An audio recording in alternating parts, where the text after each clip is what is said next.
Live from our 7 Tasmania studios, your nightly news with Louise Hubar begins now. And to the day's other news now, and the government released its monthly health and housing dashboard figures overnight, and none of the numbers are shocking. The two sectors still struggling to keep up with growing demand. Another month and another dire outlook for the state's health and housing figures. While the numbers may seem large, we have to focus on the fact that they are moving in the right direction. Elective surgery wait list growing to more than 9,300. A third of those are waiting more than a year when they should be waiting a maximum of 90 days. And we have nearly $200 million of special resource for elective surgeries, and we absolutely commit to Tasmanians that we will get those lists down again, just as we did before the pandemic. Outpatient wait times also growing, with the pandemic to blame for the rise. Ambulance wait times now, on average, a minute longer than this time last year. The government doesn't want to allocate every statistic to COVID, but what we are saying is that there are pressures on the health system. COVID and the furloughing of staff is having an effect on a range of services. Additionally to that, the emergency room data that was released this week is equally shocking and shows that only 50% of people are being seen within clinical wait times. In the south, the figures are even worse, with just 30% being seen within wait times. The truth is this government's had nearly a decade to deal with the health crisis that they've created. It's all very well for the Premier now to be saying that he's going to tackle the health crisis. What's been going on for the last decade? And for housing, the dashboard figures show an extra 20 people on the wait list since last month. Communities Tasmania say its occupancy rates are at 99% because of effective management, but others say that's just because of high demand. Many Tasmanian families can't actually afford to rent in the private rental market now. That's pushing some of those families into social housing need. The government says it's population growth, claiming 30,000 people registered in the latest census figures. We do accept that there's increased pressure on social housing, and I do believe that it's largely due to the population increase, which means that we need to generate more supply. Talia Jordan, 7 Tasmania News. Meanwhile, Premier Jeremy Rockliff will not travel to New Zealand for an international trade mission. He made the announcement on social media, saying he'll stay in Tasmania to focus on the current challenges in our health system. Minister Joe Palmer will travel in his place. I've got complete confidence in her to do a great job, and working with Tasmanian business representatives who'll be travelling with her.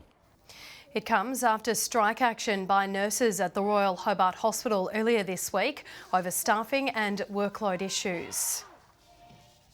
A man aged in his 80s has died in the state's south from COVID-19, bringing Tasmania's death toll to 138. 40 hospital patients are being treated specifically for the virus, with 4 in the ICU. Meanwhile, 923 new infections were reported overnight. Tasmania's active cases now sitting just under 7,000. A 22-year-old man remains in a critical condition in hospital following an alleged double wounding at a share house in Devonport yesterday. His 25-year-old housemate is in a stable condition and was formally arrested and placed under police guard. Officers are waiting for medical clearance before interviewing the other man, with the investigation still continuing. Construction on a new state-of-the-art asphalt manufacturing facility will soon get underway in Launceston. Downer is investing $10 million into the plant as the existing one reaches the end of its life. The technology allows recyclables to be turned into materials for roads. It's turning waste into positive outcomes for our community. So, recycled glass, crumb rubber, toner cartridges, old roads into new roads. The recycled product has been used in Tasmania since 2018 and had already resulted in nearly 6.5 million plastic bags being diverted from landfill. The facility is expected to be operational from January. A large area surrounding the Country Club of Tasmania could soon become a housing estate as the casino moves ahead with its master plan and redevelopment. Kin Capital has submitted an $18 million development application to the Meander Valley Council. Under the plan, more than 350 residential lots will be created. The application is open for comment until August 15. It's an injury doctors see all too often, with 1 in 3 Australians susceptible to musculoskeletal problems. A selection of Tasmanian GP registrars putting up their hands to perfect their diagnostic abilities. It's a workshop to help local GP registrars striving to be at the top of their game. Today we're going to be focusing on shoulder pain, knee pain and back pain in all its forms. We do see a lot of these injuries in people of all ages, people of all fitness levels. 18 trainees from southern Tasmania rotating through a day of musculoskeletal training, understanding what it takes to relieve a patient's suffering with care, confidence and competence. We've got some hands-on education but also some significant skills training as well. Learning how to do things, so examinations, talking to patients, learning what history we need to be taking for patients to make sure that we make accurate diagnoses and provide correct treatment. Federal Department of Health data suggests 1 in 3 Australians are subject to a musculoskeletal condition, arthritis, osteoporosis and common back pain topping the list. As a state we've got poorer health outcomes across the board, and that includes musculoskeletal problems and injuries, particularly as people start to get moving again through the pandemic. Another workshop will run in 2 weeks' time for GP registrars in the north. Brianna Boylan, 7 Tasmania News. A Tasmanian mental health awareness program has joined forces with one of the state's biggest companies to reach mental health goals in local communities. Tas Networks is contributing $50,000 to Rural Alive and Well's Beyond the Sidelines initiative.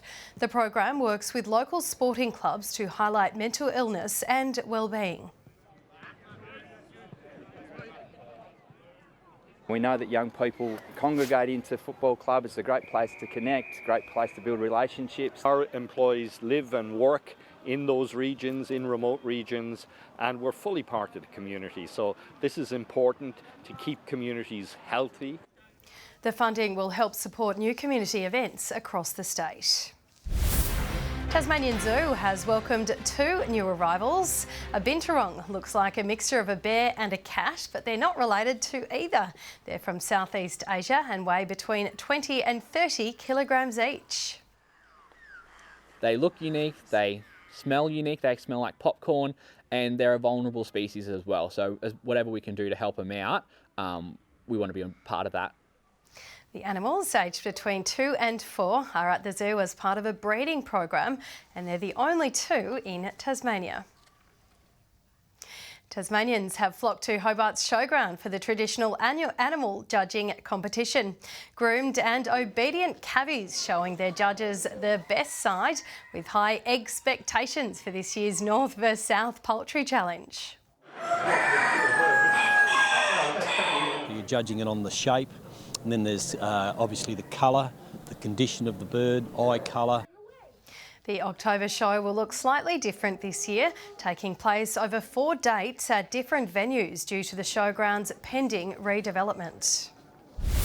In the TSL, North Launceston's finals hopes have been dealt a huge blow after going down to Kingborough at the Twin Ovals this afternoon.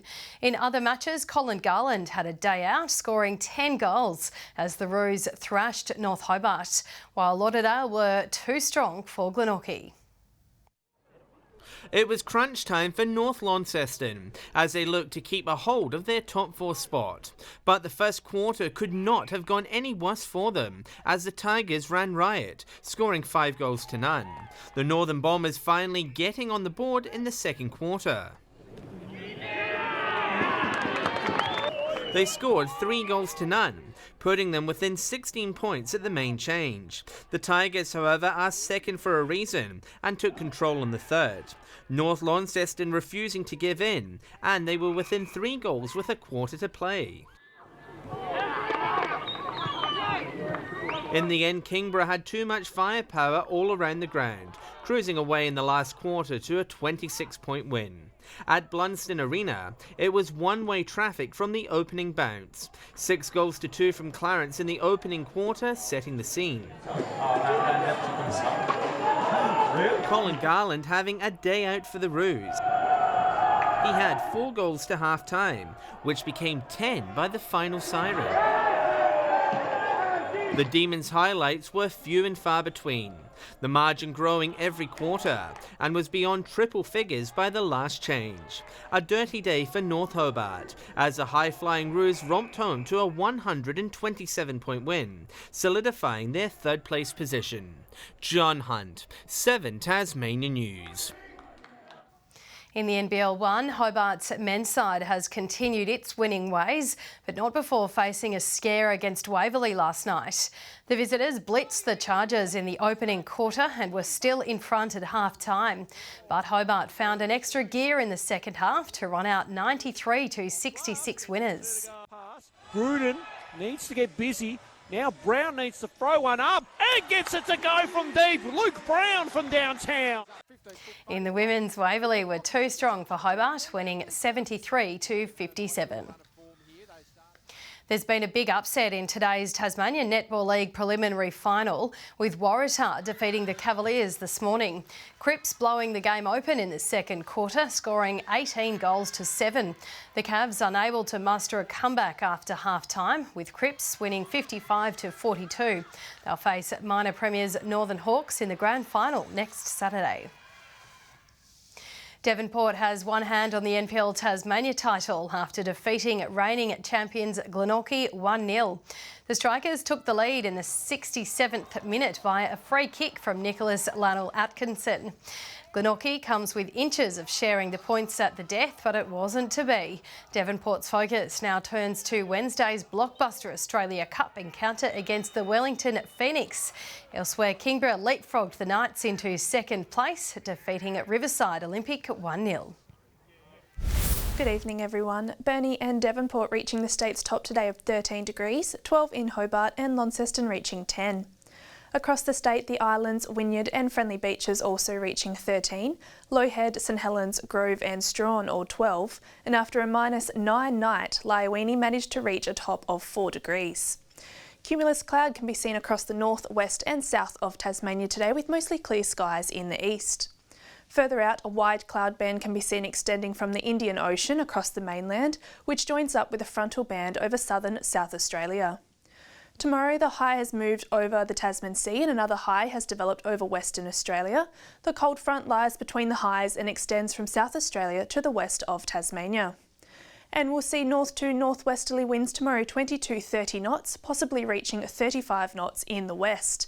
And there is a gale warning current for the west coast tomorrow and a strong wind warning for the north and east coasts and the Central Plateau Lakes. Cloudy and 13 degrees in Hobart and Richmond tomorrow, 13 and developing showers in Ouse. Launceston and Devonport both showers and 13, Deloraine reaching 10 with showers. Showers and 12 in Burnie tomorrow, Strawn and Curry both 13 degrees. And looking in the east, St Helens and Swansea both reaching 13 and late showers and 15 in Whitemark.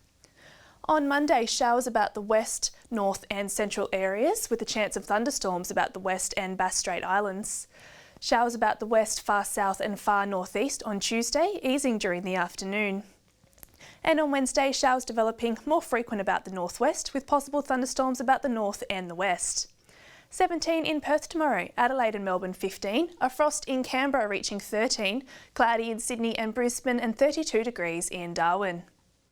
And 7 and partly cloudy in Hobart at the moment, Launceston 8 degrees and mostly cloudy, and Devonport mostly cloudy and 9. And that's all in weather tonight, Lou. And that's all your news for now. From all of us, have a lovely evening. Good night.